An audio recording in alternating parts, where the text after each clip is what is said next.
Hello friends, welcome back. आज से हम स्टार्ट करने वाले हैं न्यू टॉपिक, जिसमें एनसीईआरटी 12th की जो इकोनॉमी की बुक है, माइक्रो इकोनॉमिक्स। इसमें दो बुक आती है 12th क्लास में, एक माइक्रो इकोनॉमिक्स और एक मैक्रो इकोनॉमिक्स। आई और ए का फर्क होता है, ठीक है। तो ये है माइक्रो इकोनॉमिक्स जो हम पढ़ेंगे। इसमें फर्स्ट चैप्टर इंट्रोडक्शन, यानी कि पहले में पढ़ना है कि माइक्रो इकोनॉमिक्स क्या होते हैं, फिर मैक्रो इकोनॉमिक्स क्या होती है, फिर और इकोनॉमी और इंडिविजुअल लेवल पर किस तरीके से डिमांड और सप्लाई होता है, ठीक है। पहले हम देख लेंगे कि इसमें कुछ टॉपिक मैंने लिखा हुआ है जो बुक में दी हुई है, उसको हम धीरे धीरे डिस्कस करेंगे। लेकिन एक टॉपिक है, सबसे पहले वो डिस्कस कर लेते हैं कि माइक्रो इकोनॉमिक्स क्या होता है, ठीक है। माइक्रो का मतलब होता है एकदम छोटे लेवल पे, ठीक है। जब हम डिमांड सप्लाई या इकोनॉमी की हम बात करते हैं, तो इकोनॉमी में सबसे छोटे लेवल पर आते हैं इंडिविजुअल पर्सन्स, इंडिविजुअल या कोई कम्युनिटी, कोई ग्रुप या फिर कोई कंपनी, ठीक है। जब हम एक इंडिविजुअल या फिर कोई कंपनी की बात करते हैं, कोई ग्रुप की बात करते हैं और किस तरीके से इन्फ्लुएंस करते हैं डिमांड सप्लाई को, तो उसको हम कहते हैं माइक्रो इकोनॉमिक्स, ठीक है। यानी कि जैसे देखिए, जैसे सिंपल इकोनॉमी का मतलब क्या होता है। सिंपल इकोनॉमी का एक सीधा सा मतलब है कि किस तरीके से डिमांड और सप्लाई इंडिविजुअल लेवल पर वैरी करती है। मान लीजिए किसी प्राइस, कोई भी कॉमोडिटी है, किसी कॉमोडिटी की प्राइस अगर 100 रुपए है, ठीक है। इसकी डिमांड मान लीजिए 1 kg है, ठीक है। अगर 100 रुपए किसी कॉमोडिटी का प्राइस है और 1 kg में 100 रुपए वो मिलता है, तो मान लीजिए कोई जाने खरीदने के लिए जाता है तो 100 रुपए में वो 1 kg खरीद के लाता है। अगर इसकी प्राइस बढ़ जाए, ठीक है, 100 से मान लीजिए इसकी प्राइस बढ़ के 100 रुपीज हो गई, तो अब जिसके पास सिर्फ 100 रुपए था इस कॉमोडिटी को खरीदने के लिए और उसको 1 kg खरीदना था, तो 1 kg तो 100 रुपए में पहले खरीदता था, लेकिन जब इसकी प्राइस बढ़ गई तो अब क्या ये 1 kg 100 रुपए में खरीद पाएगा? अब ये नहीं खरीद पाएगा। अब क्या होगा, ये कम खरीद पाएगा। तो ये आपको देखने को मिलेगा कि यहाँ डिमांड जो थी ये थोड़ी सी कम हो गई, ठीक है। चाहे अब जैसे फ्रूट्स या वेजिटेबल्स होते हैं ना, तो इसकी प्राइस क्या होती है कि जैसे ज्यादा हो जाती है तो लोग थोड़ा कंजप्शन कम कर लेते हैं। यानी कि जब प्राइस ज्यादा होगी तो डिमांड कम हो जाएगी, अगर प्राइस कम होगी तो डिमांड ज्यादा हो जाएगी। ये आपको देखने को मिलता है। और ये एक इंडिविजुअल या फिर जो एक छोटा लेवल होता है, माइक्रो लेवल, यहाँ पर ये ज्यादा इफेक्ट करता है। तो इस तरीके की जो इकोनॉमी होती है उसको हम कहते हैं सिंपल इकोनॉमी, ठीक। तो एज अ नेशन जब हम पूरे कंट्री के लेवल पर बात करते हैं तब ये इतना सिंप्लीफाई नहीं होता, इतना ये सिंपल नहीं होता।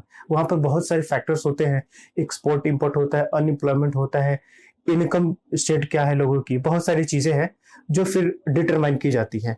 लेकिन जब हम एक इंडिविजुअल बेसिस पर बात करते हैं, तो अगर मान लीजिए मैं सब्जी खरीदने जाता हूँ, अगर सब्जी की प्राइस ज्यादा है तो मैं कोशिश करूंगा कि जिसकी प्राइस ज्यादा है उसे कम लूं और जिसकी प्राइस कम है उसको मैं थोड़ा ज्यादा लूं। कॉम्प्रोमाइज आदमी करता है, ठीक है। तो इस तरीके की जो इकोनॉमी होती है उसको हम कहते हैं सिंपल इकोनॉमी, जहां पर सिंपली जो सप्लाई और डिमांड होता है ये वेरी करते हैं, ठीक।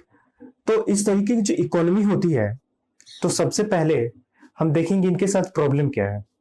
यहाँ कुछ प्रॉब्लम्स मैंने पहले से लिखे हुए हैं कि scarcity of resources, then problem of choice, ठीक है।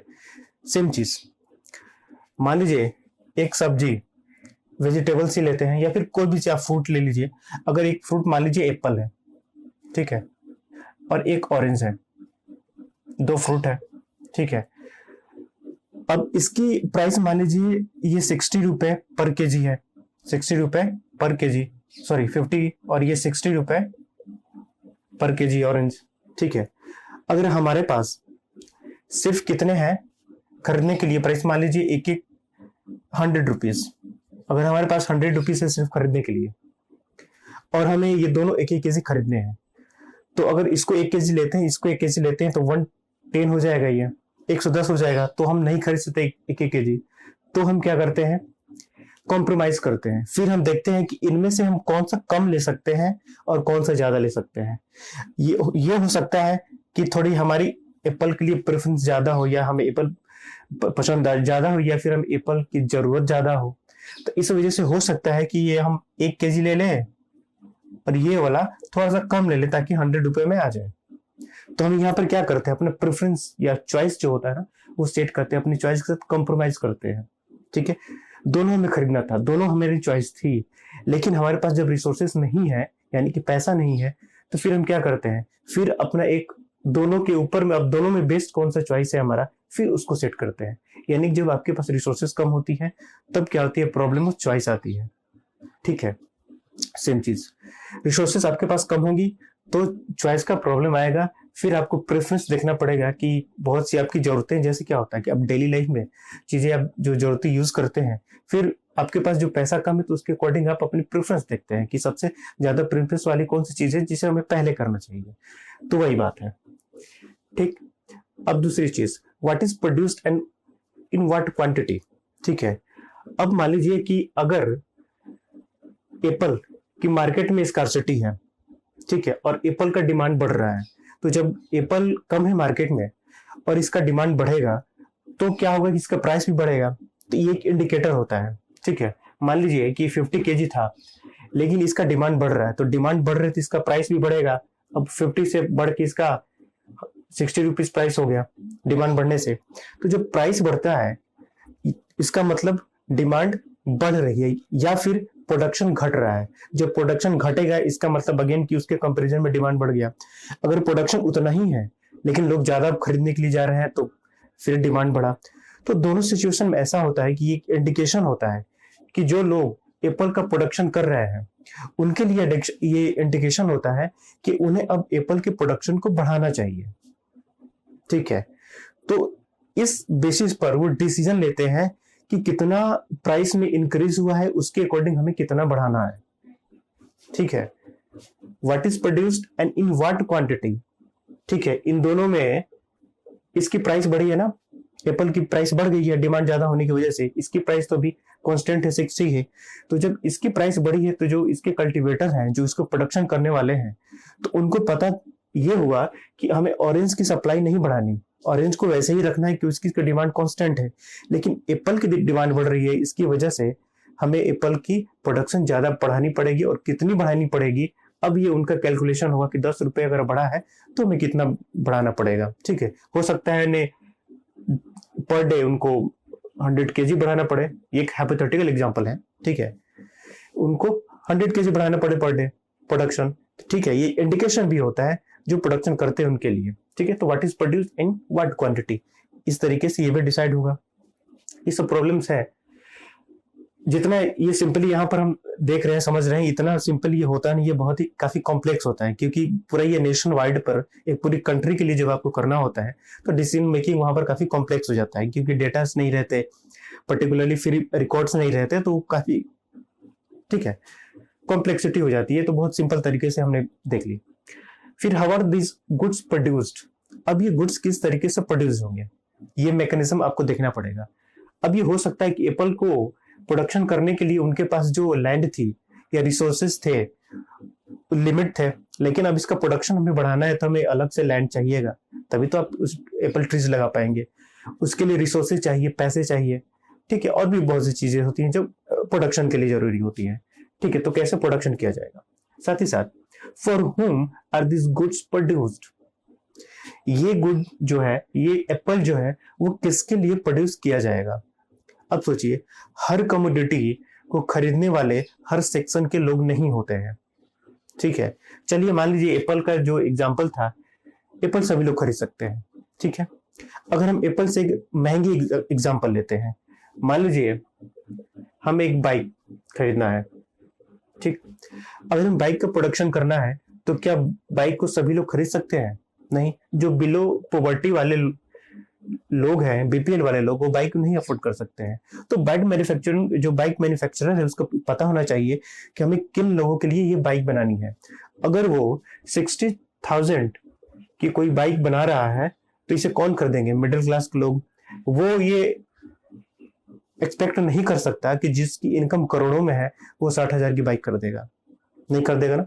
एक तो बीपीएल वाला भी जो आदमी है वो नहीं कर देगा, क्योंकि उसके बाद तो पहले सबसे उसकी प्रेफरेंस वाली चीज क्या है, उसकी सबसे प्रेफरेंस वाली रोटी कपड़ा मकान, उसके बाद ही तो बात आती है और किसी चीज की। तो ये भी वो इस बाइक के कस्टमर नहीं हुआ, और भी वो लोग भी इसके बाइक के कस्टमर नहीं हुए जिनकी इनकम करोड़ों रुपए में है। जिनकी इनकम करोड़ों में है वो 60,000 की बाइक खरीदने नहीं जाएगा। ठीक है, तो ये इनके मैन्युफैक्चरर जो है उनको ये देखना पड़ेगा कि ये जो मैं बाइक बना रहा हूँ 60,000 की, इसके एग्जैक्ट कस्टमर कौन से हैं। ठीक है, for whom are this goods produce, किसके लिए ये प्रोडक्शन हो रहा है। ओके, अब यहाँ पे छोटा एग्जांपल एप्पल सभी लोग कह सकते हैं, इसलिए हमने एग्जांपल थोड़ा चेंज किया। ओके, उसके बाद है डिस्ट्रीब्यूशन की प्रॉब्लम। अब मान लीजिए बाइक बन गई, एप्पल का प्रोडक्शन हो गया, तो हम कैसे लोगों तक पहुंचाएंगे। तो इसके लिए भी मार्केट बेस्ड इकोनॉमी अलग तरीके से काम करती है कि उसमें डिमांड और सप्लाई ज्यादा देखा जाता है।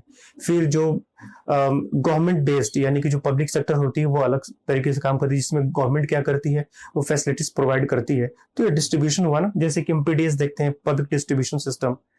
ठीक है, जैसे राशन की दुकानों पे मिलता है ना, सब्सिडाइज रेट पे मिलते हैं, आप किरोसिन या फिर जो गेहूं चावल या फिर चीनी वगैरह मिलती है, तो आपने देखे ना क्या था, ये पीडीएस का, ये डिस्ट्रीब्यूशन का ही तो पार्ट था। तो ये पीडीएस कौन चलाता है, ये गवर्नमेंट की तरफ से दिए जाते हैं। इसके अलावा जो मार्केट बेस्ड इकोनॉमी होती है, उसमें मार्केट डिसाइड करता है कि किस तरीके से डिमांड और सप्लाई होगी। ठीक है, तो ये डिस्ट्रीब्यूशन, ये कुछ प्रॉब्लम्स हैं जो आपको हर इकोनॉमी में देखने को मिलते हैं। ये तो काफी छोटे लेवल पे हमने समझ लिया, लेकिन जब हम पूरे कंट्री की बात करते हैं तो ये इतना आसान नहीं होता है। ठीक,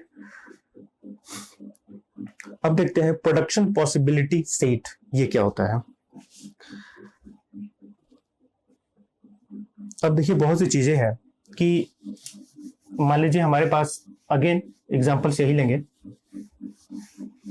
कि हमारे पास 100 रुपए है। ठीक है, हम 100 रुपए लेके मान लीजिए मार्केट चले गए और हमें 2 चीज खरीद के लाने हैं। अगेन एप्पल लेते हैं एंड ऑरेंज। ओके, अगेन ये 50 रुपीज, ठीक है, का कितना मिलेगा 1 kg। अगेन ये 60 रुपीज का मिलेगा 1 kg। ठीक है, अब हम 100 रुपए में दोनों एक kg नहीं खरीद सकते हैं, तो हम क्या करेंगे, अब यहाँ पर कुछ पॉसिबिलिटीज लगाई। अब हमें दोनों चीज खरीदनी है, तो हम क्या करेंगे, ऐसा हो सकता है कि एप्पल का हम, ठीक है, 1 kg ले लें, लेकिन ये हमें फिर कम लेना पड़ेगा, तभी तो 100 रुपए में फिट आएगा। तो मान लीजिए हमने 750 ग्राम ले लिए, मान लीजिए, अब कैलकुलेशन कीजिएगा तो हो सकता है थोड़ा सा 750 800 850 ग्राम हो जाए। ठीक है, तो कैलकुलेशन का मतलब नहीं है, हमें समझाना है यहाँ पर। ठीक है, तो इसकी क्वांटिटी के साथ इसे कंप्रोमाइज करना पड़ेगा। एक दूसरा पॉसिबिलिटी ये भी हो सकता है कि ये हम 1 kg ले लें। जब हम ये ऑरेंज 1 kg ले लेंगे तब हमें एप्पल की क्वांटिटी के साथ कॉम्प्रोमाइज करना पड़ेगा। ठीक है, तो मान लीजिए कि हमने ये 800 ग्राम ले लिया। ठीक है, कम 1 kg से कम ही होगा ना, कॉम्प्रोमाइज होगा तो 1 kg से कम ही होगा। 8 की जगह पे 9 लिख दीजिए, 950 लिख दीजिए, कोई दिक्कत नहीं है उससे। बस ये एग्जांपल है। यानी कि आपने देखा कि आप जब 100 रुपए लेके जाते हैं और इन दोनों कमोडिटी को खरीदना है, तो 100 रुपए में इसके 2 पॉसिबल सेट बनते हैं। या तो आप ये वाला सेट ले सकते हैं, या तो आप ये वाला सेट ले सकते हैं। जब आपको दोनों खरीदना है तब, अब सिर्फ एक ही खरीदना है तो वो अलग बात है, तब तो सेट की कोई जरूरत ही नहीं है। 100 रुपए में जितना बनता है आप खरीद के ले जाइए। अगर एप्पल ही खरीदना है तो 100 रुपए में 2 kg की खरीद के ले जाइए, फिर सेट की तो बात ही नहीं होती ना। सेट तब आता है जब 2 या 2 से ज्यादा कमोडिटी हो। ठीक है, जब यहाँ पर हम दोनों को खरीदना है तो हमारे पास 2 पॉसिबल सेट बनेंगे। अगर यहाँ पर तीसरी कोई कमोडिटी होगी तो फिर ज्यादा सेट बनेंगे। ठीक है, तो ये जो सेट 2 पॉसिबल सेट आया, इसको हम कहते हैं प्रोडक्शन पॉसिबिलिटी सेट। ठीक है, एक लिमिटेड रिसोर्सेज में, ठीक है, विद इन लिमिटेड टेक्नोलॉजी, जितनी हमारी रिसोर्सेज है एक लिमिटेड टेक्नोलॉजी में, और उतने रिसोर्सेज में हम जितना कॉम्बिनेशन में गुड्स एंड सर्विसेज को खरीद पाते हैं, वही क्या होती है, प्रोडक्शन पॉसिबिलिटी सेट होती है। ठीक है, ये एग्जांपल से आपको समझ में आया।